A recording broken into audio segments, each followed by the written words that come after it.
So welcome to our presentation, Life as an Exchange Student.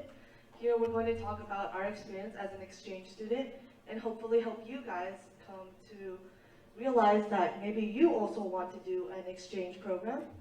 So first off, my name is Celine. I am from California. I go to California State University, Long Beach. And my major is Asian Studies. Hi everyone, my name is Brianna and I also go to Cal State University of Long Beach and I study psychology and yeah. Hello everyone, my name is Jafet Humberto Alfaro Sandim. I have four names because I am a proud Latino coming from Costa Rica. Right now I am studying at the University of Oklahoma, place where I am majoring in economics, accounting, and German. And I'm really happy for being here, so let's see what is going to happen. Hi everyone, I'm Mireli Calderon and I'm also from the University of Oklahoma where I study anthropology with a minor in Italian, and like Jafet, I'm a proud Latina from Guatemala. Let's get started.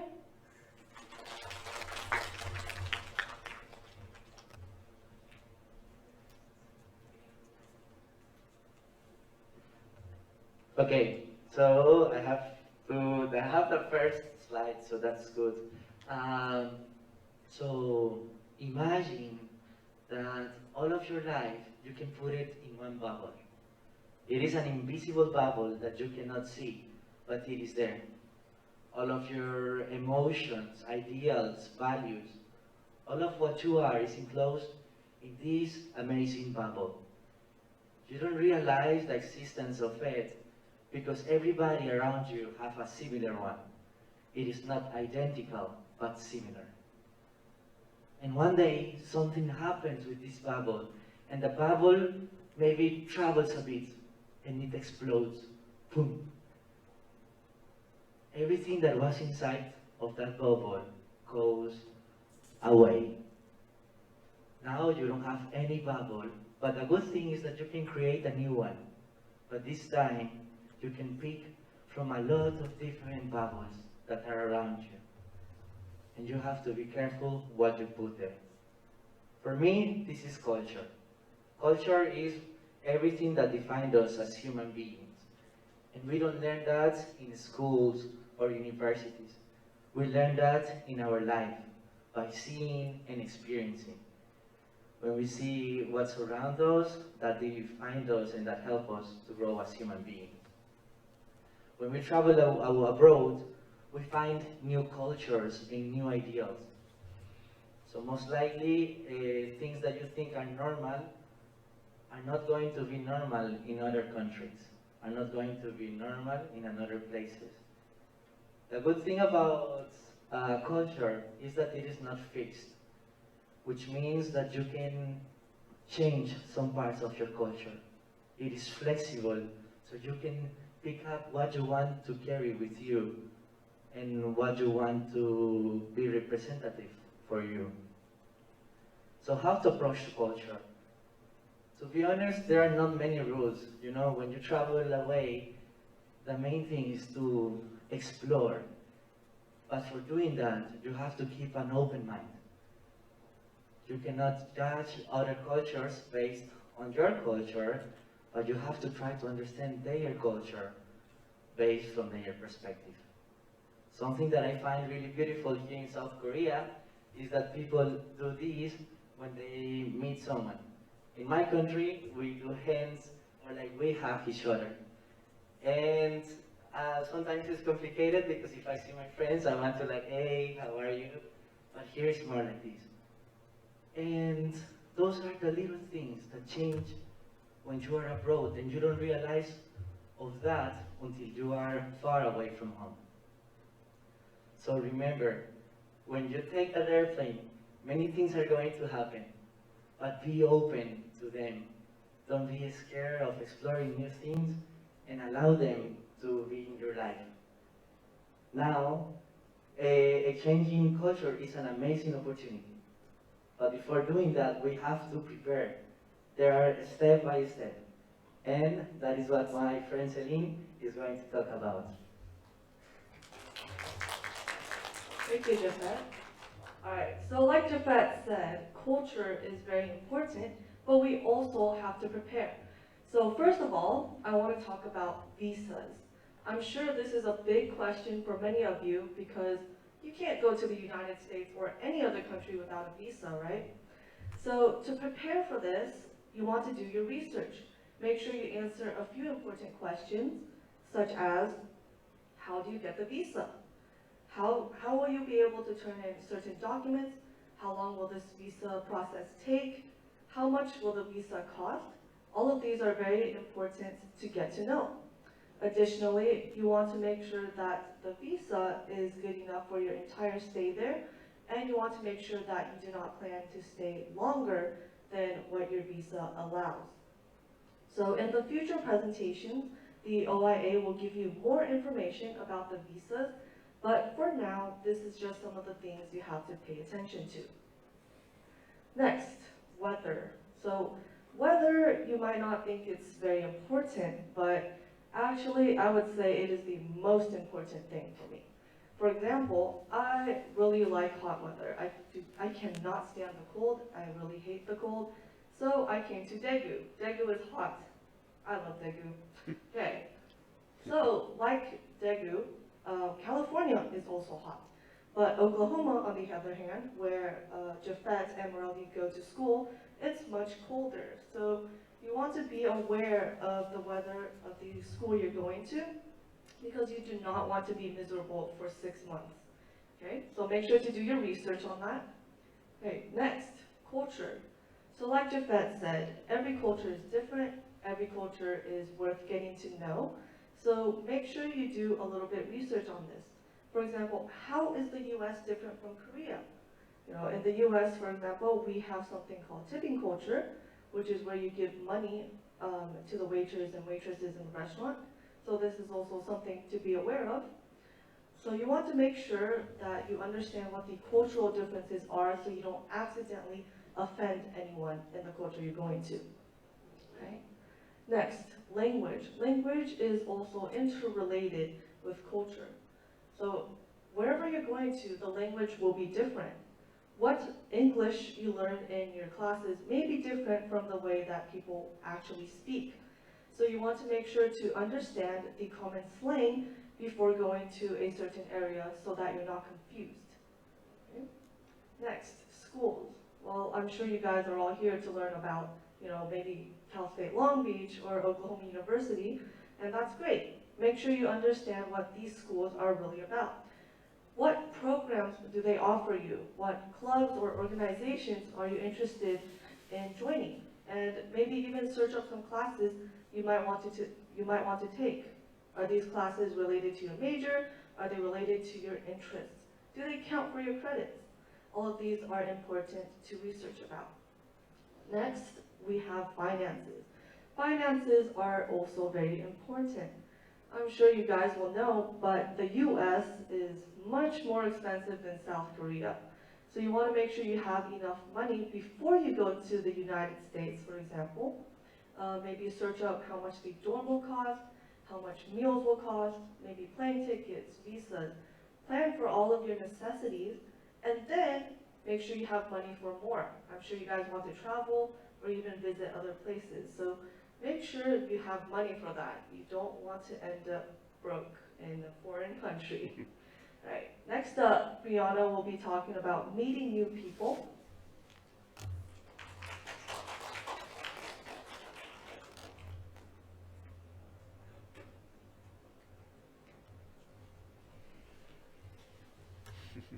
Okay, meeting new people, it can be hard. As an introvert myself, it's really difficult to meet new people. But I have some tips for you all. And for school organizations and different associations, for example, a Korean club you can join at OU, and different clubs that you can join to meet different people and that have similar interests that you do, as well as classes. For classes, you can meet different people during icebreaker. In icebreakers, you introduce yourself, like, oh hi, where are you from? My major is this. So you could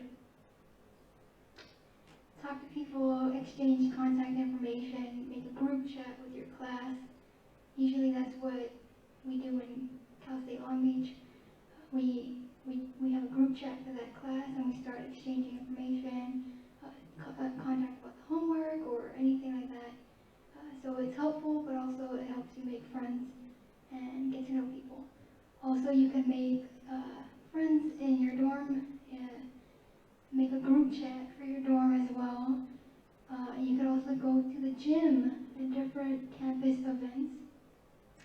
For the gym specifically, you can join classes and different, you can meet people who like going to the gym. As for the student center and events on campus, they have different like carnivals or club events as well as game nights and those type of things where you can meet people more and internships and volunteering. Volunteering and internships, you can join different organizations and volunteer for a good cause or just volunteer to have fun and meet people. So that's also an option. And that's it. That's also it's a great way to make friends. But when making friends, you might feel homesick. So Maraldi will talk about how to combat homesickness.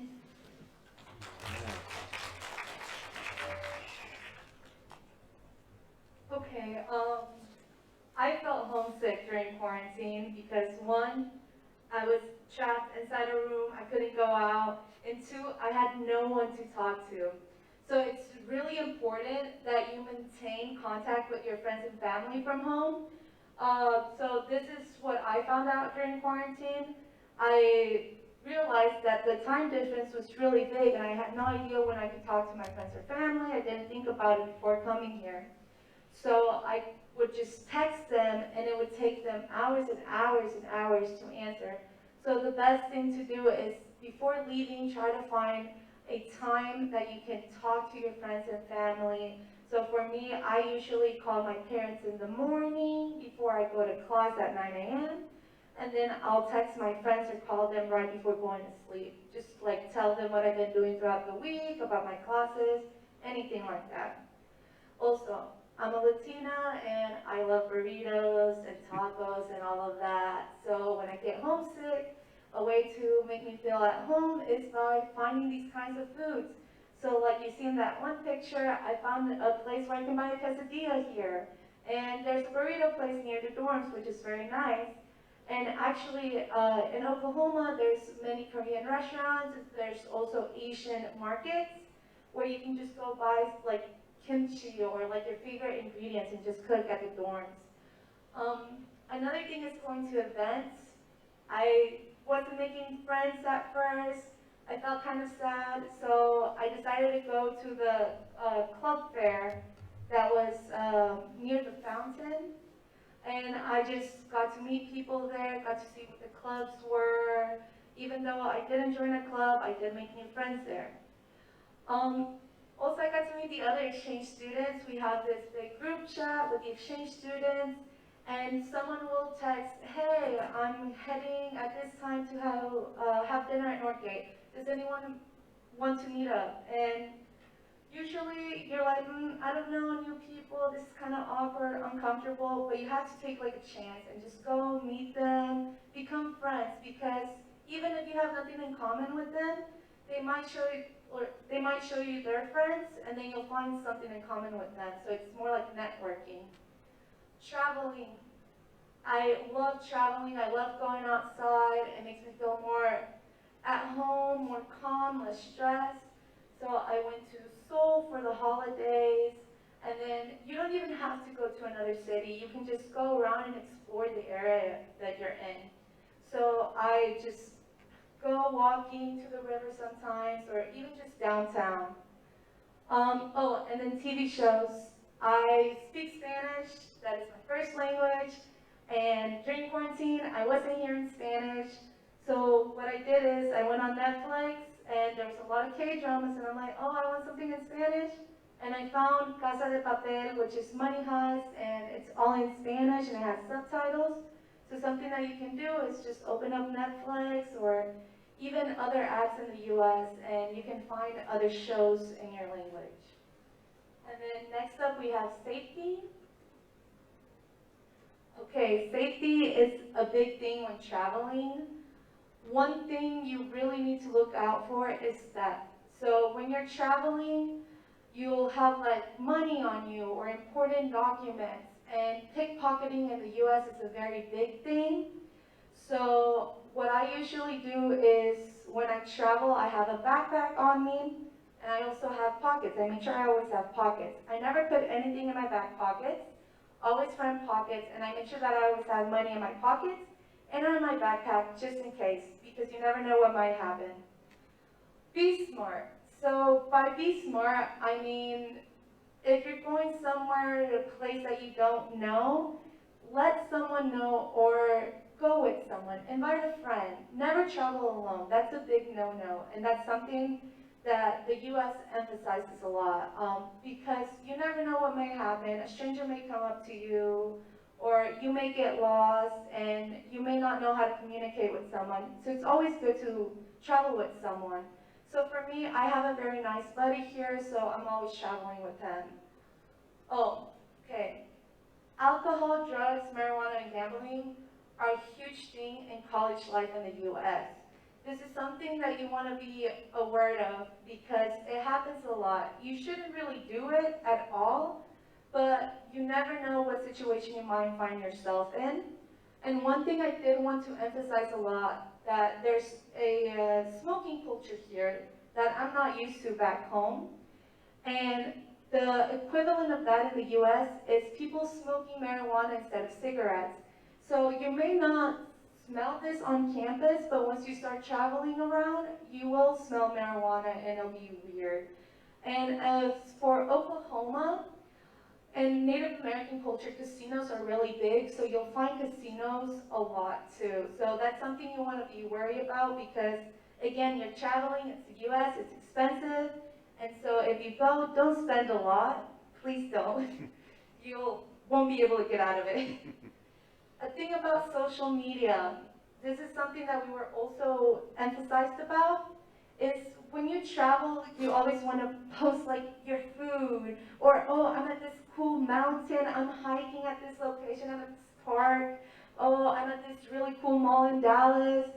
Okay, it's cool to take pictures and it's cool to share with people, but wait until you leave the location to share it, or until you even get back home. You don't have to share it like straight away, because people may be stalking you, or someone will see it and they'll be like, oh, this person's alone, let me go talk to them, and that's very dangerous. So just wait until you get back home, or just leave the location.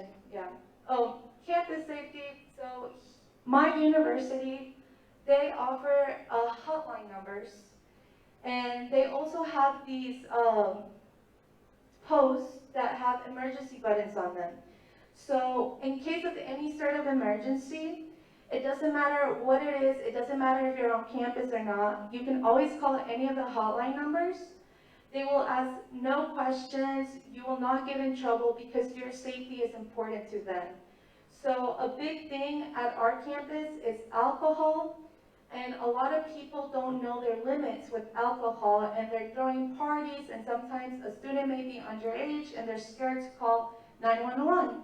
So one of our hotline numbers is for 911, no questions asked, anonymous, and you can tell them underage, overdrunk, and they'll take care of it and you won't get in trouble because safety is very important. Also, when you're in danger, you're walking on campus or even a park, because some parks do have these emergency post buttons, you can push the button, but make sure you keep walking, because just pushing the button doesn't mean that you'll be safe. And actually, from one post, you'll be able to see the next post. So it's really good to just walk to the next post and push the button again, just to alert someone that you're in danger and you need help immediately. And we have multiple police cars on campus, so you'll most likely see someone within like 2 minutes of pushing a button. If you don't, make sure that you run into like the closest faculty building and stuff. They're usually open all the time. You don't need a passcode like you need here. And then racism is a very big thing in the US.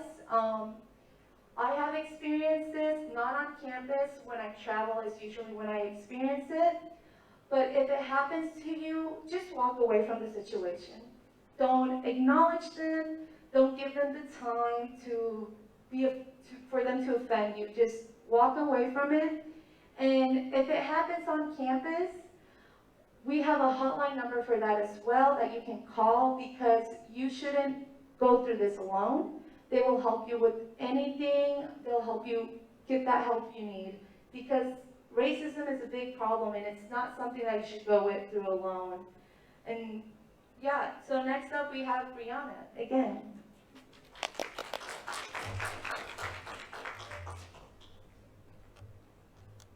Food is my favorite topic. We're going to be talking about food, and food is important. So, food. The first one is food differences, and for example, coming to Korea was a little difficult when I was consuming the Korean food. It would give me a stomach ache. I wasn't used to it yet. So be wary about the food differences, how they could affect you. Stomach-wise and health-wise, so just be careful when you're choosing the foods that you're going to be eating. Some universities have meal plans, so look out for that.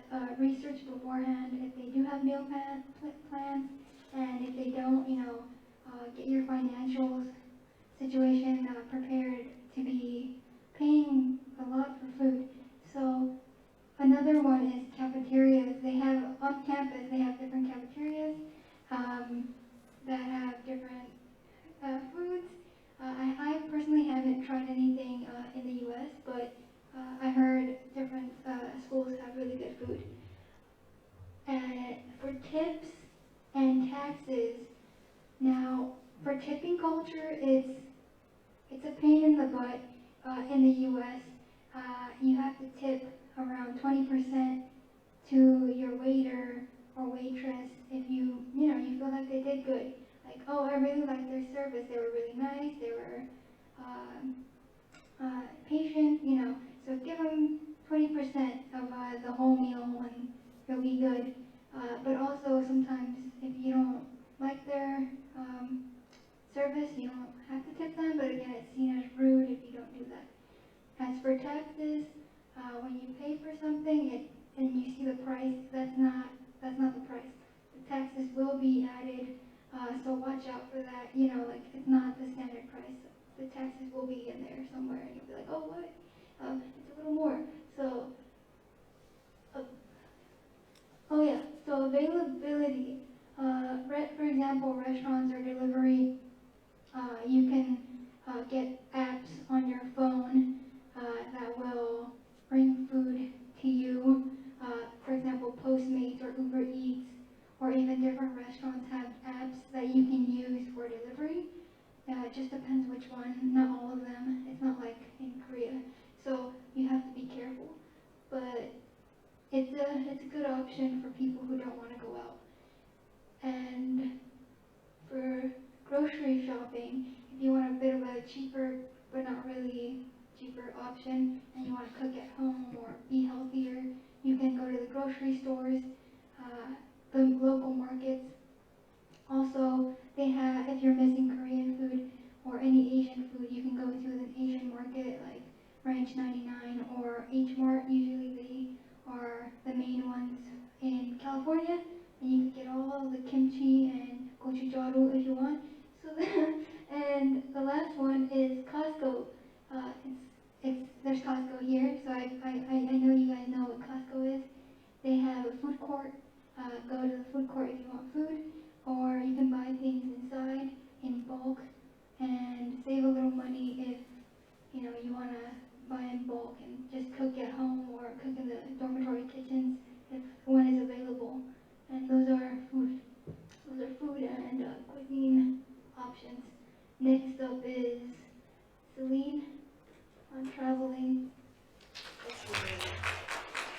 So now that the serious stuff is over, let's talk about something more fun. So traveling. I'm sure all of you will want to travel when you go to the United States, right? I'm sure you want to go to San Francisco or Hollywood. Now, how would you get there?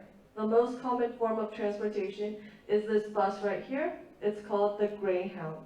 So the Greyhound is great for cheap and intercity traveling because in the United States, cities are very far from each other.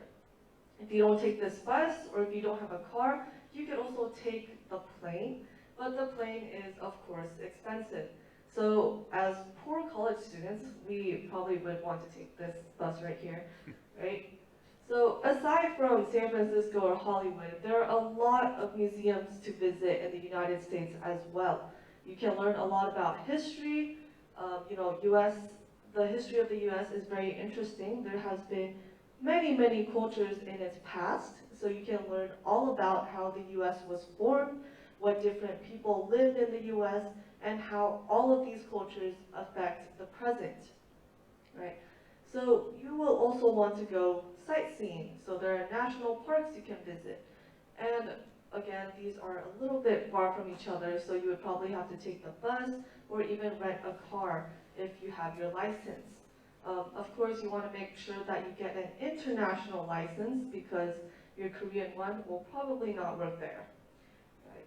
Lastly, hopefully you guys are able to enjoy the culture because traveling is a great way to learn about the culture you're in. You can meet different kinds of people because not everywhere in the United States is the same. California is very different from Oklahoma, for example. So traveling to different states is a great way to learn about how people live in different parts of the same country, which is extremely fascinating in my opinion. And this is completely irrelevant, but here are some pictures of me traveling in South Korea.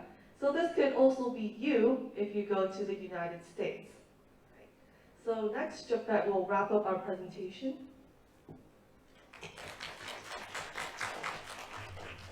Okay, so now we have learned a lot about how is to study abroad.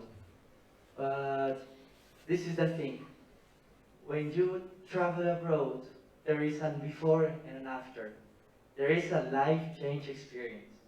And it is not a life change experience that you can get in one weekend trip or like these motivational events. No, it is real. Because you are going to be abroad for 1 year, or as much as you want. For me, life is like a train that never stops. And we don't pay that train with money. We pay that train with our time. That's why our time is so important. When you are abroad, you are going to experience amazing things. But those things are going to help you while growing, because we never stop growing. That's why you have to be careful what you do. I have been traveling for 5 years, and it's the most amazing thing I ever done in my life. It is so beautiful, but you really have to be careful. Because every time there is new people, new ideas, and new things to do. This is one of the most beautiful trips I ever had in my life. It was in the Alps. For 10 days, we were traveling with a group of friends. And, well, it was crazy. Because we had to carry a backpack of around 30 to 40 kilos, depending how much you wanted to carry with you. Our instructor told us to be intelligent on what we wanted to carry. Even if the Alps is a beautiful place, and you just see snow and you hear waterfalls, you cannot find any store around the area. When you are really far away from society, all what you have is what is in your backpack. For me, when I start traveling, I realized that what is essential in life is not accumulation of things, it's not wealth. It's the important thing of life is enjoying what you have, is enjoying what you carry and what you have with you. These are the only things I own. It's like 2 backpacks, a guitar, and my speaker. That's everything I have. Because I realize what is important in life. And are those little moments that you share with your friends. And are those little moments that are going to be with you. Those memories that you are going to come to tell to your family and friends when you come to South Korea. Now, we can think that your study abroad session is going to be like this. It's going to be magnificent. And when you are there, you won't want to come back. You want to continue. Now, here in the Alps, there are holes. If you fall, you most likely die because are huge holes, and because of your weight, you might break bones. And no, there is not much help that someone can do. That's why you have to be careful where you put your steps. That's why you have to be careful what you have and where are you putting your attention. And this is how life works when you are an exchange student. You have to be careful where you put your steps. You have to be careful what you are doing. I know maybe now it's scary, or maybe not, but I can tell you it is worth it. Because you are going to see a lot of things that you cannot read in books. You are going to really see what is happening outside these borders that we humans create. And it's amazing. It's amazing because you are going to have a lot of conversations that you cannot have here. Because everybody has a different bubble. So now, we talk about research, we talk about cuisine, about homesickness, about traveling, we talk about meeting people. And this a lot of information, I know. The good thing is that we are here for helping. If you have any question, feel free to ask. Something really important that you have to keep in mind is that traveling abroad is your own experience, and you are the ones that define that. So don't feel scared of asking, don't feel scared of exploring. This life is yours, and you are the ones that decide what you want to do with that. You are the ones that decide where you want to take that train. And I hope you really enjoy all this journey that we call life. Now, do you have any questions? Yeah, yes, one question, maybe, no? Whatever question is